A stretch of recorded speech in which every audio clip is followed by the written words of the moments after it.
Bakit po pinakialaman ni Ben-Hur? Ha? Ito lang ang parang Ben-Hur. You're a friend. Ha? Bakit mo tinanggap na maging empleyado under Duterte? Kung si Duterte ganyan din magsalita. Yun na nga ba sinasabi natin, Sir Jing? Ah, yung pagdating sa mga ano na yan, appointed position sa pamahalaan, yan na nga ba sinasabi natin eh. Parang takot po itong si Abalos dito kay Mayor Baste Duterte. Kung matandaan niyo po mga kababayan, bumanat itong si Mayor Baste noong nagdaang prayer rally diyan sa Cebu. Ha? Ngayon po, itong si DILG Secretary Abalos, siyempre, sasausaw yan, babanat yan, di ba? DILG ka dapat babanat ka, sagutin mo itong si Mayor Baste. Kaso, ang problema po dito sa banat nitong si Abalos, hindi naman naka-address dito kay Mayor Baste Duterte yung banat niya doon sa kanyang sulat. Wag yung pagka bumanat ka, Abalos, siguraduhin mong naka-address doon sa binabanatan mo, yung banat mo, okay? At dito sa video na 'to, konektado pa rin po dito kay Pastor Apollo Kibuloy. Ito napakagandang development nito 'no. Kung susumahin natin, kung ikukumpara natin do'n sa mga pinagagawa nitong si Risa Hontiveros diyan sa Senado, mas mainam naman ng bahagya itong ginawa na 'to ni Boying Remulla.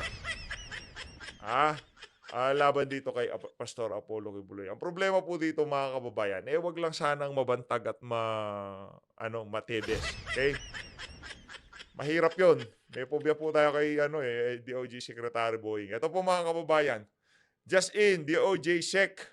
Jesus Crispin Remulla said, charge will be filed against Kingdom of Jesus Christ leader Apollo Kibuloy for child abuse and qualified trafficking over alleged crimes committed in 2011. My goodness! Tagal na yan, Sec Boying. Ba't ngayon nyo lang nakita? Ilang taon na nakakalipas? 13 years ago. Ngayon nyo lang na-realize na meron palang paglabag na ginawa itong si, Kibuloy. Aba, parang may problema po ata tayo dyan. Against a female who was 17 years old at that time. Ayo, meron pong hanas itong si Boying. Ang atin naman dito, walang problema, sampahan nyo ng kaso. Yan naman talagang natin dito eh. Kung merong kaso, isampahan nyo sa korte. Yung ginawa na to, yung statement na to ni Boying Remulla, kung itong 17 years old na to, isa siya doon sa mga dumalo sa hearing nitong si Risa Hontiveros. Napakagandang development po niyan mga kababayan. Dahil at least dito, kahit papaano itong si Attorney Ferdy Topacio, suki yan sa ng mga malalaking problema sa DOJ. Alam po natin ito si Tiebes, ang kanyang legal counsel, ito rin pong si Yes Yes Yo Topacio, si Attorney Topacio. Ito si Pastor Apollo Kibuloy. Ito rin po si mga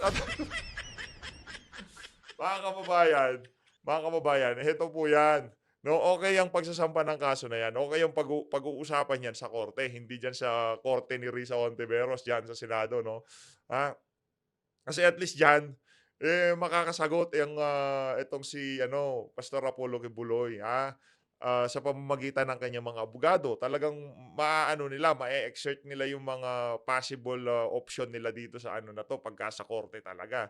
Yung mga moves nila, kumbaga mapaplantsa nila. Unlike sa Senado po mga kababayan, kahit gaano pa kahusay ang abogado mo na yun, kahit binayaran mo pa yan ng milyon-milyon, kahit bilyon-bilyon pa nga ibayad mo sa abogado mo, pagka sinabi nitong si Risa Hontiveros, hindi kanya recognize para magsalita, wala ka pong magagawa.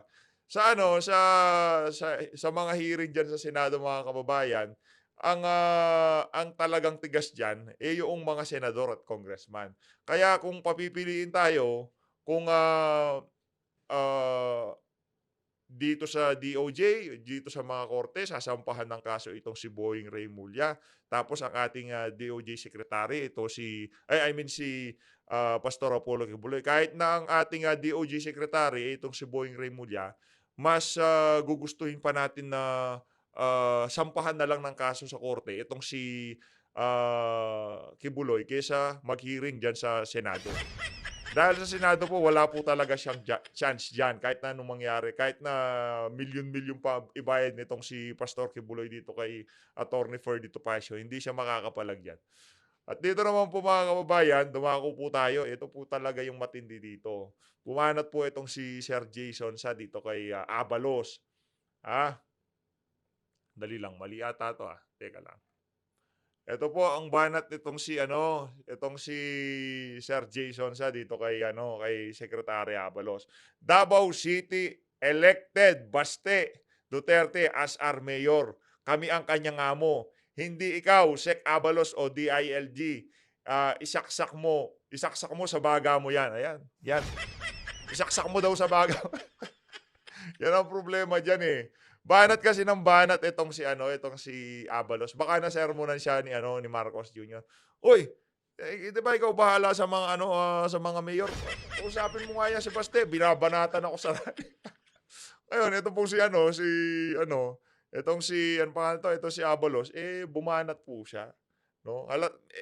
Tsaka yung mga dating gabinete ni Tatay Digong, napansin po natin na talagang pagka-pulitika, tama yung sinabi nitong si Vice President Sara Duterte. Pagdating sa larangan ng pulitika, wala kang pirming kalaban, wala ka ring pirming kakampi. La majority po sa mga bumabanat ngayon sa mga Duterte, noong pong panahon ni Tatay Digong, sila po talaga yung makakasipsip kay kung makasipsip sila dito kay Tatay Diggs, napakatindi po mga kababayan. Pero ngayong mga panahon na to, ang pinagtataka po natin, sila po ang nangunguna para banatan itong mga Duterte. Ganun po katindi. Kaya, itong si Marcos Jr., ang natin dito, ang paalala natin lagi, yung mga nagtatanggol sa'yo, yung mga amuyong na nakapaligid sa'yo, talagang ginudiyos ka ng mga yan, hindi dahil sa'yo yan. Hindi dahil ikaw si Bongbong Marcos. Hindi dahil sa apelyido mo, o hindi dahil sa kapatid mo, o hindi dahil sa tatay mo, o hindi dahil kung kanino pa man. Dahil yan sa posisyon na hinahawakan mo. Sinasaluduhan ka, kinakamayan ka, binibigyan ka nila ng paggalang na hindi dahil ikaw si Marcos Jr. Dahil maraming mga individual ang umawak niya sa pwesto mo, Marcos Jr., pero noong pagbaba nila, lahat ng pumupuri, nagtatanggol sa kanila, nung mismong pagbaba nila, sila naman ang kanilang pinagsasasagpang. Yun ang realidad na hindi mayakap nitong administrasyon na to. Akala nila pagka naupo sila bilang presidente, nakuha nila yung pinakamataas na posisyon sa ating gobyerno. Akala nila forever na sila dyan. Akala nila habang buhay, sasaluduhan sila, igagalang sila, ipagtatanggol sila ng mga tao na to. Kung di na lang natin alam, pagkababa mo sa pwesto, Marcos Jr., lahat ng nagtatanggol sa iyo na yan, sila, sasagpangin ka at babanatan ka ng mga yan. Yun sigurado natin. At lalo na, ngayong mga kaganapan sa ating bansa, sa administrasyon itong si Marcos Jr., napakatindi po mga kababayan. Ibang klase po. Kaliwat kanan na korupsyon.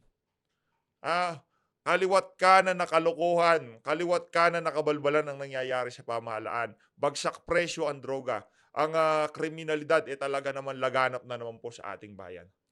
Isipin na lang po sana nitong si Marcos Jr. Pagkababa mo, yung mga sabihin na nating nabubusog dahil sa administrasyon mo, hindi mo na mapapabusog yan. At pagka hindi mo na napabusog yan, babalikan ka ng mga yan. At pagka binalikan ka ng mga yan, Marcos Jr., sigurado hindi mo magugustuhan ang ikakanta ng mga taong nakapaligid sa iyo ngayon at nabubusog sila at puring-puri sila sa iyo. Galing na galing sila sa mga pinagagawa mo sa kabila ng puro kapalpakan sa NFA, puro export, puro smuggling, ganyan po ang nangyayari ngayon sa ating bayan. Kaya, pagbaba nitong si Marcos Jr., doon po tayo magkakaalaman, yang si Abalos, yang si Remulla, sino pang nagtatanggol sa kanya. Lahat po ng nagtatanggol sa kanya na yan, mapa-congressman, mapa-senador, mapa-appointed secretary, o kung sino pa mong Poncio Pilato yan, pagkababa mo sa posisyon, Marcos Jr., sila mismo ang sasagpang sa'yo. Yan sigurado natin dito. Kasi nakita na natin yan eh. Nakita na natin yan noong panahon ni Tatay Digong, mga kababayan. Sino ba yung mga bumabanat ngayon kay Duterte, kay Tatay Diggs? Majority niya, gabinete pa po niya. Gabinete pa po niya yung mga bumabanat kay Tatay Diggs ngayong mga panahon na to. Itong si Abalos, si Remulla, sino pa? Oh, yung mga congressman na yan, kung makasipsip sila dun sa administrasyon ni Duterte, ni dating Pangulong Rodrigo Duterte, napakatindi. Naglipatan sa PDP laban yung mga walang iyang yan. Oh, totoo naman po na mga walang hiya. Hindi naman nahihiya eh. Hindi naman po nahihiya yung mga yan. Hindi naman lahat. Hindi naman lahat. Kaya yung mga dating nakadikit kay Tatay Diggs, hanggang ngayon yung respeto at yung paggalang binibigay nila dito kay Tatay Digong. Iba po eh. Iba po yung mga politiko na yun. Kagaya na lamang nitong si Congressman Marcoleta. Yung mga politiko na yan, talagang ibig sabihin, hindi lang sila kakampi ng mga Duterte noong nasa mataas na posisyon itong si Tatay Diggs. Maging ngayong wala sila sa mataas na posisyon, kaya si VP Sara, hanggang ngayon nasa ilalim pa rin ng kapangyarihan ng budulan yan eh. Wala naman po tayong aasahan diyan kay VP Sara. Hindi po natin alam kung anong larong linalaro nitong si VP Sara. Ngayon, para doon sa may alam kung ano ang larong linalaro ni VP Sara, hanggang sa ngayon, hindi pa niya binibitawan itong si Marcos Jr. At talagang sinusuportahan niyo siya na maging susunod na presidente natin. Wala po tayong alam dun sa alam nila. Dito sa mga ibang mga vlogger na talagang tinutulak pa nila itong si VP Sara. Doon na lang po tayo, kung talagang maganda yung performance ni VP Sara dito sa mga sa susunod na panahon, susuportahan natin siya. Okay? Pero once na mga kababayan, hindi pa rin po namulat ang kanyang mata sa mga kalokohan, kabudulan na ginagawa sa kanya ng administrasyon ni Marcos Jr. May problema po kay VP Sara. Panoorin po natin to kay Paras. Sir Jing Paras, shout out, no? I-follow niyo po siya. Okay, at samantala sa iba pa nating issue, itong si Mayor Baste Duterte ay meron po siyang reaksyon dito sa naging komentaryo ni DILG Secretary Benhur Abalos. Ito, basahin mo, Kaado, para makuha natin detalye at magkomentaryo. Mayor Baste reacts to DILG chief's comments, admits to being vulgar. Okay, before we even attempt to elaborate on this, no? Bigyan siguro natin po ng background ng ating mga kababayan. Kung saan po nanggagaling itong istorya na to. Kamakailan lang kami ni Ado bilang mga kaibigan ni Mayor Rama, kaibigan ni President Rodrigo Duterte, Okay. ay kami po anyayahan doon sa Cebu. Nagkaroon ng prayer rally. Okay. At kami po ay nakasama sa ating dating Pangulo, Duterte. At doon sa rally na yan ay nagsalita si Ginoong Baste Duterte, ang ating butihing mayor sa Davao City. At mayroon siyang mga sinasabi tungkol sa reaksyon niya sa sitwasyon ng ating pamamalakad ngayon ng gobyerno. At dahil sa may pinagmanahan, ganun ang style niya, tulad ng tatay niya na magsalita. Maanghang po Kunting- bumanat. Sa totoo lang, pagka narinig po natin bumanat itong si Mayor Baste, para nating nakikita itong si Tatay Diggs, sa totoo lang, yung style ni Tatay Diggs parang nakikita natin dito kay Mayor Baste. emphasis on yung kanyang harsh words, which is really trademark of the Dutertes, no? Okay. Correct. Tapos hindi nire-respeto yung kanyang speech, biglang pinadalhan ng scolding, pero duwag naman. Magpapadala ng letter, pero hindi naman Naka-address directly. naka-address directly. Okay. Yun lang. Anong klaseng yan? Di ba? Okay. So, pakinggan po natin yung Ayan. Mayor Sebastian Baste Duterte. baka ako yung inadresan ng letter dahil wala namang pangalan. Oo. Kung nagbulgar or nakapagdisturbo ako, tama kayo. Sinabi ni Baste. Bakit po pinakialaman ni Ben-Hur? Ito lang ang parang Ben-Hur. You're a friend. Tagal tayo magkasama sa Congress, kaibigan, classmate yung mga anak natin sa Lasal. We've been friends. But let me say this. Para ka namang naninibago Ayan. sa style ng Duterte. Ikaw, bakit mo tinanggap na maging empleyado under Duterte? Kung si Duterte ganyan din magsalita? Yun na nga ba sinasabi natin, Sir Jing? Yung pagdating sa mga appointed position sa pamahalaan, kalaunan, pagkababa ni Marcos Jr., hindi po tayo magtataka kung mismong itong si Abalos ang sasagpang dito kay Marcos Jr. o itong si Ray Mulya ang sasagpang dito kay Marcos Jr. Di po tayo magtataka doon, mga kababayan.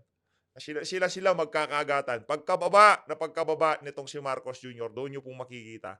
At sa tingin po natin, ang magiging game plan talaga dito ng administrasyon nitong si Marcos Jr., di po siya kukuha ng mga...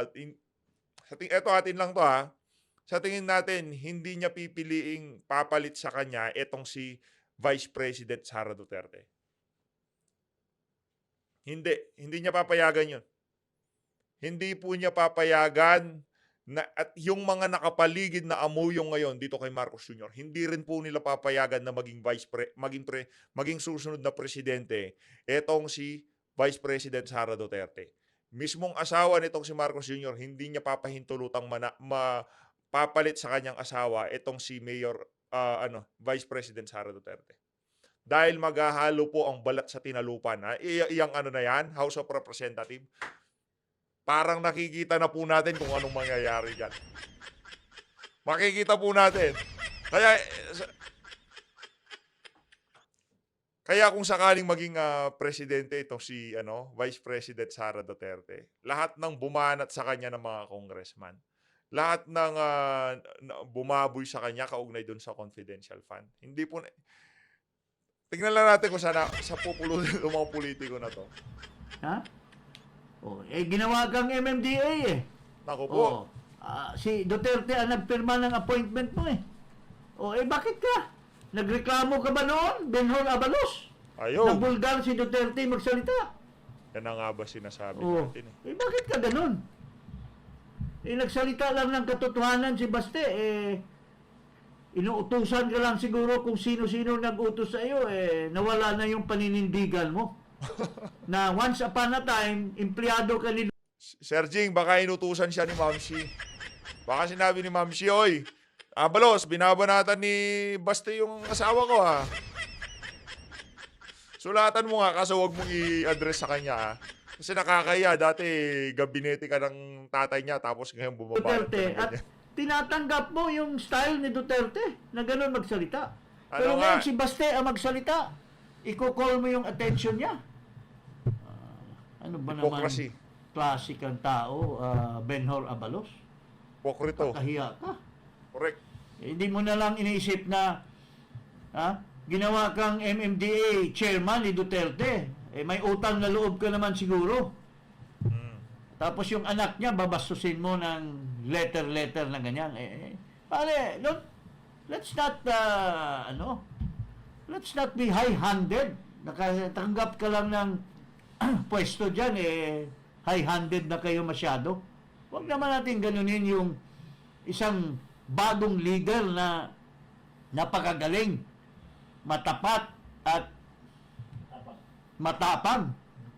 Tapos sasabihin mo, bulgar. Paano naman nagiging bulgar yon? Yung matapang, sa tingin natin yung katapatan ng mga Duterte, nakuha nitong si Mayor Baste. Ano tayo doon, sold tayo na itong si Mayor Baste, napakaliwanag ng kanyang kinabukasan pagdating sa politika. Hindi lang doon sa lokal.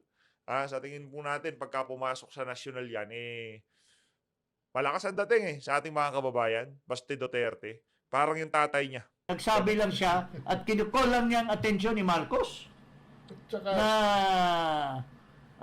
maraming kabulastugan at kung walang kakayahan, sumibat ka na. Or kung tinotolerate mo yung kalukuhan, sumibat ka na rin. Anong bulgar doon? Nagsasabi lang ng totoo. Tapos, gagamitin mo yung power and influence ng opisina mo para takutin itong ating mga kababayan na nagsasabi lang ng katotohanan tungkol dito sa ating sitwasyon sa ating bansa. That's not Correct. fair, Mr. Abalos. Okay? Ano masasabi niyong dalawa? ako, I was there, no? And the people did not find it disturbing. In fact, they were cheering him on, no? Ang pagtuunan dapat ng pansin ni Benhar Abalos ay yung rason kung bakit ang mga tao is resorting already, no, to invectives just to call the attention of this government to the existing conditions, economically especially, of this country. Dahil masama na ho ang sitwasyon ng ekonomiya natin. Alam mo si Nick Hellman, isang labor leader, Yes. mag-asawa lang sila, dalawa lang sila sa bahay, nagbabayad sila sa Meralco ng 1,800 a month. Dalawa lang sila. Grabe. Sino hindi man mapipiko naman dyan sa mga At saka, sitwasyon? with due respect, tama ka, Do. The people, hindi nabubulgaran sa mga sinasabi ni Baste. As a matter of fact, on the contrary, sumisigaw sila, they were cheering. They were identifying with him. Duterte. Every time he made a bulljack, nagsisigawan ng taong bayan. They were not feeling that they were hearing a vulgar word from this young man, Mr. Abalos. With due respect po. I mean, I said this, nothing personal. We're good friends, but let me say my piece. Wag naman nating gamitin ang gobyerno, nakatungtong lang tayo sa Carabao, gusto nating Carabao na rin tayo. Wag naman ganon, ha? 'Di ba? Eli, ano masasabi mo, paring Eli? Well, Ibaba natin yung si paring Eli dito. Pero ang pinaka-importante rito, ano yun, sabihin natin sariling pananaw o opinion ni Mayor Baste, kung wala namang nalabag, di ba, at importante rito, talagang, ang maganda rito, parang walang preno rin si Baste, no? Wala Kung siyang anong gusto preno. niya sabihin, sasabihin niya. Ito'y Walang takot. ginagarantihan naman sa malayang pamahayag, di ba? Yeah, gusto niyang sabihin kung ano gusto niya, but it has sense. Wala namang libelous statement He was just describing the qualification or quality of leadership. He did not say na, ikaw, ganito ka. Ikaw, ganito ka. Wala namang personal na paninira. It's more of what is seen by the entire Philippine public. Ito, galing kay Ginang Maharlika, anong opinion niya? Ito si Maharlika Buljakera, napakagaling nito. Ayun na nga mga kabayan, dito na po natin tatapusin ang ating reaction video. Maraming salamat po. Mag-ingat po kayong lahat. Para dito kay DILG Secretary Benhur Abalos, ayus-ayusin natin yung mga desisyon natin sa buhay. Kasi nagmumukha po kayong clown sa mga pinagagawa nyo. Tinanggap-tanggap nyo yung cabinet position kay Tatay Digong dati, yung posisyon na binigay niya sa'yo. Pero parehas lang sila ng style nitong si Mayor Baste. Ngayon, bumibira kayo. Ang tawag po dyan, kakapalan ng mukha. Maraming salamat po. Mag-ingat po kayo lahat, mga kababayan.